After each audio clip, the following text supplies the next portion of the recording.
got 2 games for the price of 1 this weekend, so we thought we'd bring John out of training and have a little debrief for the games against Sutton Coldfield and Lighttown. John Woodward, joint Coventry Sphinx manager. It's certainly been a roller coaster of a week, hasn't it? Did it seem that perhaps on Monday morning, with everything going our way, maybe it was a bit too good to be true? Well, definitely. We had a great result Saturday. Sunday was sort of nice and quiet. Spoke to Sean on Monday and sort of said everything's fine. We haven't heard anything from anybody, or there's nothing rocking the ship for once. Because Sphinx, we always seem to have some sort of dilemma week in, week out. And then Tuesday afternoon we were hit with the news of Matthew Shipman ringing me, coming out of hospital, telling me about his knee injury, which is devastating for him and obviously for the club, because he's been a major threat up front and he's our focal point. So yeah, it was. We quickly came crashing down to earth, and here we go, another tough week. Well, Chippo obviously has been, like you say, the focal point this season. We said on commentary on Saturday, whenever we've needed a goal, he's there. How much of a blow is it to lose a player of his quality? Yeah, he's our top goal scorer with 13 goals. So, yeah, it is a big loss. And, he takes a lot of stick being a centre forward, up against some very strong defenders this year. But he's, like I say, he's our focal point that we sort of try to play through. So yeah, it's a big loss. Well, it's lucky that we got the news when we did. Of course, today, transfer deadline for non-league clubs. We can't register any more players after today. Thankfully, we had time to go and get a Sphinx alumni who's just left our church, Leo Brown, brought back after an impressive month on loan earlier in the season. How important was it to get that deal done? Can you tell us how it came about? Yeah, absolutely massive. Yeah, we were kind of always kept in touch, just on a friendly basis after his loan period, just to see how he's getting on. So we spoke to him Tuesday. Sean spoke to Mark Fogarty just to explain the situation. Would they be prepared to help us out and would they let him go? Thinking at the time that they'd probably say no at this stage of the season. And to be fair to Alvechurch, they said they were prepared to let him go. He's probably not played as much football at Alvechurch that he would have liked, and it kind of suited all parties, I think, in the end. So this was Tuesday night, and then Wednesday morning he went into Alvechurch to sort of cancel his contract, but Leo was just a little bit worried that he didn't want to end the season with no club, but obviously with the deadline date pending, and sometimes these things don't sort of happen overnight, to in and fro in and ripping up contracts and then secretaries dealing with each other. So, but gladly then by Wednesday evening, it had all gone through and passed by the league, so we made up really.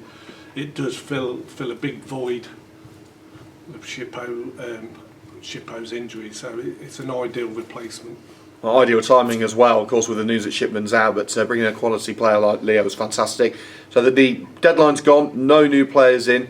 Looking at the squad that we have, obviously taking into account the injuries to Shippo, are you confident that we can end the season on a high and keep on picking up points at a steady pace? Yeah, we've got to be confident that we can see it through and keep our place at step 4. I mean, we were on a great result at Loughborough on Saturday, and it was important though we don't get carried away. And then come Tuesday night, obviously, to make things even worse, I say Rushden had a great result and Gresley had a great result, so that confirmed to us that we are not out of the woods yet.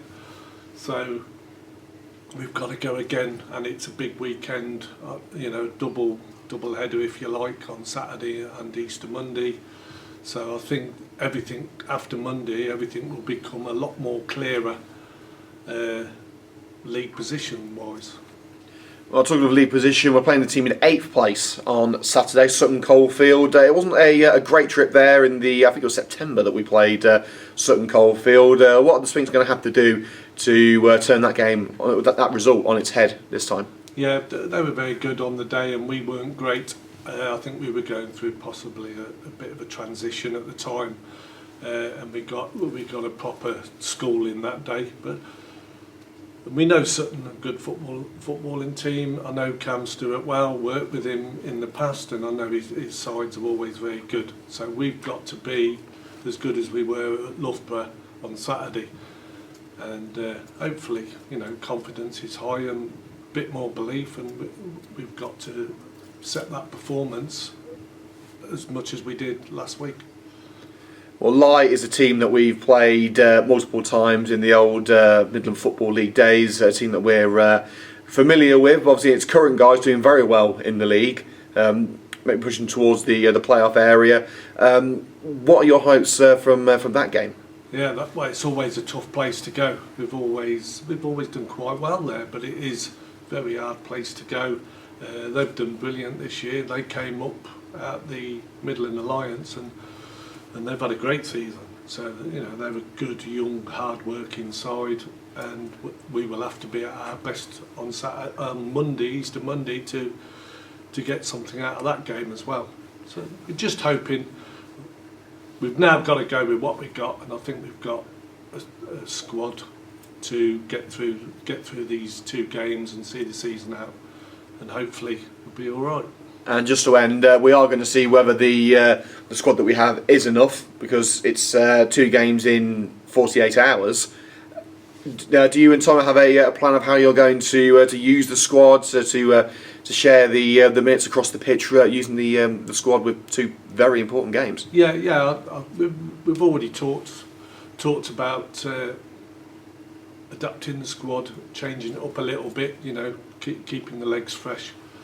So I'll sort of keep that quiet just for now. But we know we've pinpointed certain areas that we might need to refresh and use the squad, and because we realise that players are giving up Easter weekend, and it takes a lot of time out of it. So I think we've got to try and be fair to everyone the best way we can. They're all good enough to play, and obviously you've got to pick your 11, but they're all good enough to play at any point when they're called on. So hopefully we're looking at a good bank holiday. Well, keep those cards very close to your chest, John. Thanks for your time. Looking forward to seeing you this weekend. Thank you.